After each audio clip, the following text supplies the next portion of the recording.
Cowgirls. It's rodeo time in Masbate once again.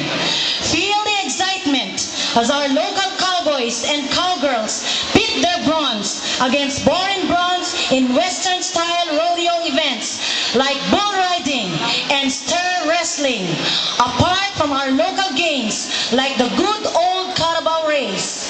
So put on your boots and saddle up.